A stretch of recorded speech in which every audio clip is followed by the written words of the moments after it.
Kita lihat ada 5, tadi Rizky nyebut ada 5. Ya, ada 5 calonnya. Kalau kita lihat dari bursa sekarang, terus juga antusiasme publik, itu sebenarnya cuma 2 yang bertarung di Kongres luar biasa nanti untuk rebutin posisi ketua umum. Ada Pak Erick Thohir kan, sama ketua Dewan Perwakilan Daerah RI Pak Lanyala Mataliti yang pernah jadi ketua umum PSSI 2015-2016. Kalau 3 itu saya rasa mereka cuma kayak apa ya, kayak cuma nyari panggung aja lah ya.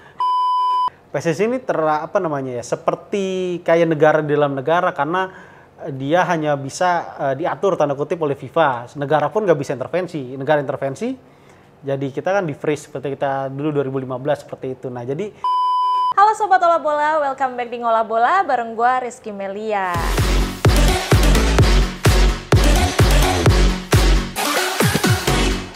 Nah, seperti biasa ya, kita mau ngobrol-ngobrol lagi seputar apa yang lagi hot nih di dunia sepak bola. Tentunya gue nggak sendiri dan ditemani oleh Bung Iksan di sini. Halo Bung Iksan. Halo Ki. Kemarin kan kita sudah bahas-bahas tentang Liga Inggris dan Liga Internasional lah ya. Sekarang kita ke sepak bola dalam negeri. Ya? Oke. Sekarang yang lagi happening adalah akan ada pemilihan ketua umum baru nih untuk PSSI ya. Dan pemilihan ini akan dilakukan pada 16 Februari nanti 2023. Ada 5 calon ketua umum nih di sini. Ada Pak Erick Thohir, lalu Bapak Lanyala Mataliti, Bapak Arief Putra Wicaksono, lalu ada Bapak Fahri Jemi Francis, dan Doni Setiabudi. Kita bedah satu-satu kali ya calon ketua umum PSSI kita ini. Yang pertama ada Bapak Erick Thohir nih. Kalau menurut Bung Iksan sendiri gimana? Seru kali kalau kita bahas langsung ke yang calon paling kuatnya kali Ki ya. Oh, siapa itu? Misalnya gini, kalau kita lihat ada 5, tadi Rizky nyebut ada 5. Ya, ada 5 calonnya. Kalau kita lihat dari bursa sekarang, terus juga antusiasme publik, itu sebenarnya cuma 2 yang bertarung di Kongres luar biasa nanti untuk rebutin posisi ketua umum. Ada Pak Erick Thohir, Menteri BUMN kan, sama ketua Dewan Perwakilan Daerah RI Pak Lanyala Mataliti yang pernah jadi ketua umum PSSI 2015-2016. Iya. Jadi dua orang ini nih yang ibaratnya matahari kembarnya lah dalam Kongres nanti. Jadi mereka ini paling kuat. Kalau 3 itu saya rasa mereka cuma kayak apa ya, kayak cuma nyari panggung aja lah ya. Karena nobody knows gitu, tiba-tiba muncul. Oke lah, misalkan orang kenal contohnya kayak Kang Doni Setiabudi gitu kan, bikin banding Premier League, tapi kita tahu juga kiprahnya dia dulu jadi manajer PS AH Pati di Liga 2 musim lalu juga ya relatif kurang maksimal gitu kan, jadi manajer karena mundur di jalannya kompetisi gitu kan, sebagai bentuk pertanggungjawaban karena saat itu timnya nggak sesuai target buat lolos ke Liga 1 gitu kan. Di luar itu juga nama-nama yang relatif ya cukup bercimpung di dunia sepak bola gitu kan, tapi nggak setenar dan nggak sekuat sosok dari Erick Thohir sama Pak Lanyala gitu. Jadi saya melihat di sini kalau ini persaingan yang bakal seru gitu kan. Dua-duanya dari segi kekuasaan punya sumber daya semua. Contohnya kayak Pak Erick Thohir punya sebagai Menteri BUMN, dia udah nunjukin powernya gimana dia bisa jalanin kompetisi 2 musim terakhir lewat BRI gitu kan, sponsorin Liga 1. Itu betapa terlihat perannya Pak Erick Thohir di situ. Bahkan orang PSSI, PT LIB pun, PT Liga Indonesia Baru sebagai operator kompetisi nggak bisa ngapa-ngapain, nggak bisa nyari sponsor gitu kan.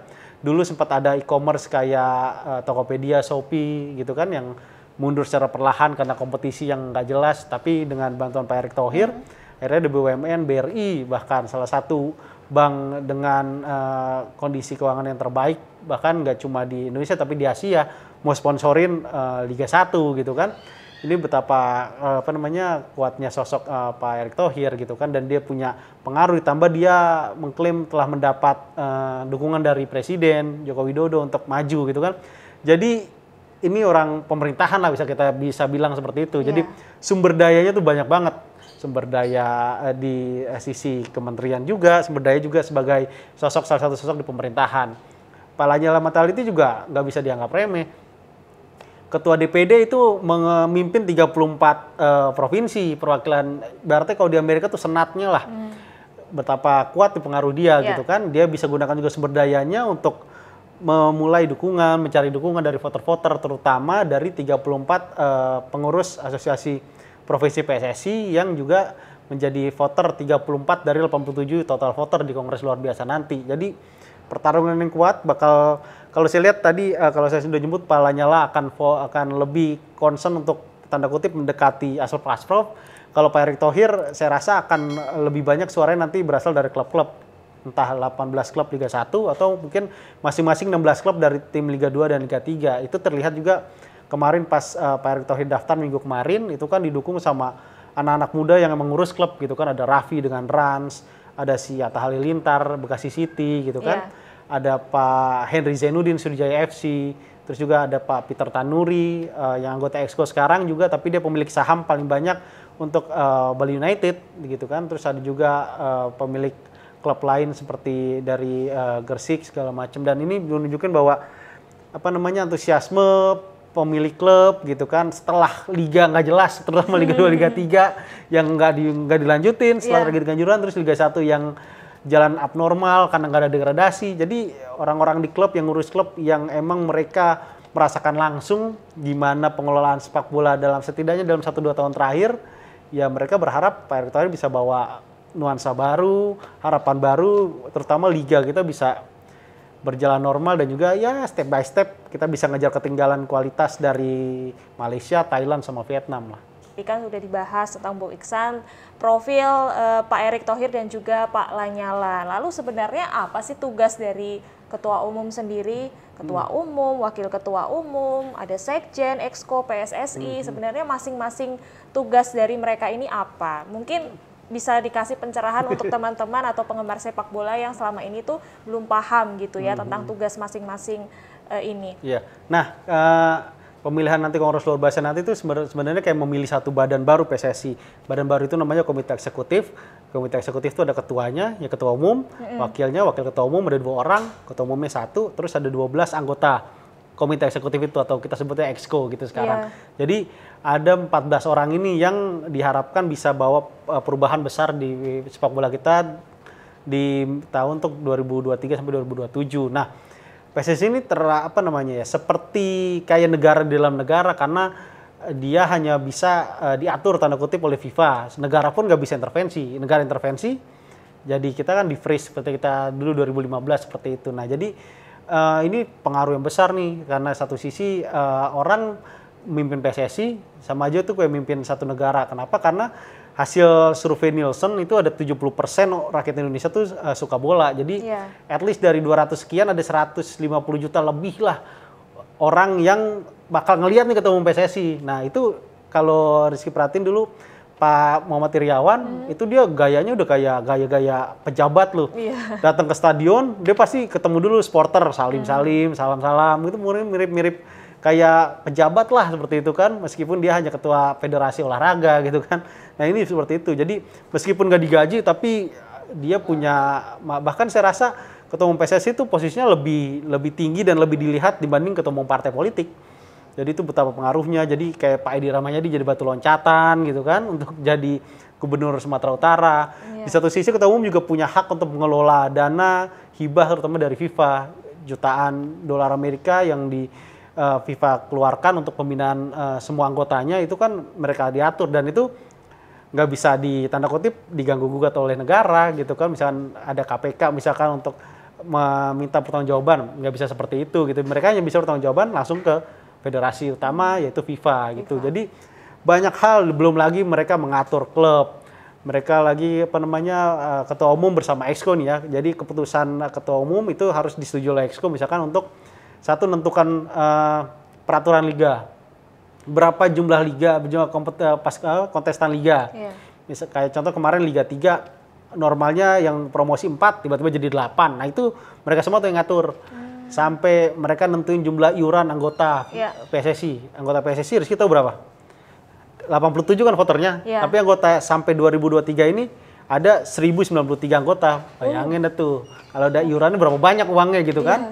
Nah, itu ngatur-ngatur seperti itu semua. Sampai pokoknya komunitas sepak bola Indonesia tuh semua diatur oleh mereka. Izin ngelatih lisensi mereka tentukan gimana tahapannya, berapa biayanya, kursus segala macam mereka yang sediakan itu ada biaya semua. Jadi ini tuh besar lah, mereka benar-benar kayak mengatur sebuah negara gitu pembinaannya. Jadi ketika nggak jalan semua, ya akhirnya terlihat bubar jalan semua, akhirnya nggak berjalan semua nih, jadi kayak robot. Kalau ada satu yang nggak jalan ya udah akhirnya rusak gitu kan, nggak jalan semua. Nah itu di luar itu kan mereka juga ngatur soal pembinaan usia dini yang di era saya fair to say kalau di era Pak Iwan Bule nggak terlalu dilihat nih seperti saat ini gitu kan, meskipun ada EPAT, tim-tim Liga 1, tapi yang di grassroots itu banyak yang nggak jalan, apalagi terutama setelah COVID gitu kan, PSSI nggak terlalu lihat ini. Jadi banyak hal kewenangan mereka nih sangat besar lah di sepak bola.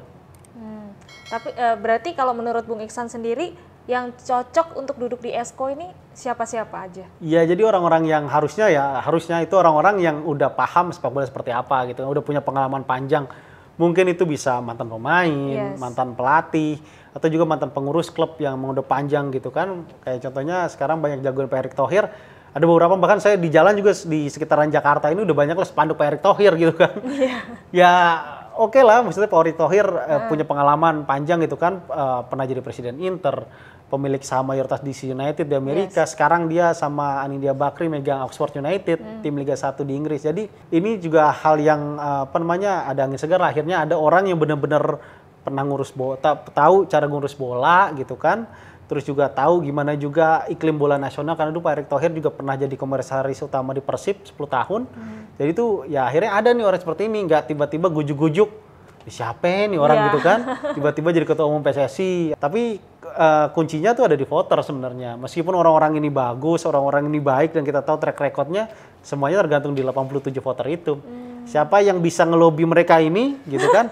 Nah itulah yang bisa menang. Tapi ya, iya, meskipun mereka hebat gitu, tapi nggak bisa ngelobi voter, ya udahlah, palingan syukur-syukur dapat 1 suara gitu di Kongres nanti gitu. Jadi pertarungan ini bakal panas gitu, pertarungan yang ya mirip-mirip kayak pemilu lah, Kongres. Tapi kalau pemilu itu ngelibatin jutaan penduduk sebagai pemilik suara, ini cuma 87, kecil lah gitu kan, tinggal lobby segala macam, bisa lah itu. Meskipun ya pasti banyak pengorbanan yang harus dikeluarkan oleh calon ketum, calon waketum, sama calon nexo buat ngelobi voter dan ngasih mereka suara di Kongres nanti. Oke, wow, ini bakalan menjadi pertarungan yang seru ya, apalagi 2 kandidat tadi yang sepertinya sangat kuat ya untuk menjadi calon ketua umum PSSI selanjutnya. Nah, kalau kalian jagoin siapa guys ya, jagoin siapa, coba tulis di kolom komentar. Kalau Bung Iksan, kita belum tahu nih jagoin siapa ya. Boleh nggak sih kita tanya?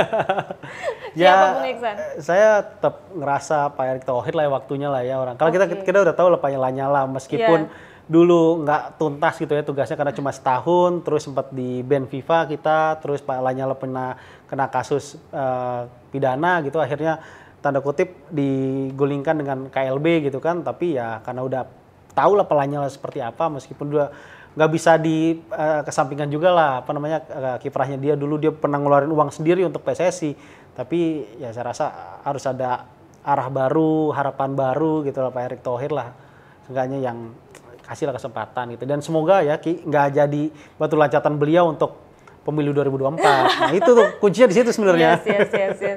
Oke, siapapun nanti ketua umum PSSI selanjutnya, semoga bisa merubah sepak bola kita ya, bisa menjadi lebih baik lagi dari sebelumnya. Oke guys, terima kasih sudah menonton video ini. Jangan lupa like, subscribe, dan juga komen ya. Coba aku mau tahu juga dong, kira-kira siapa sih pilihan kamu untuk ketua umum PSSI selanjutnya. See you di next video guys. Bye!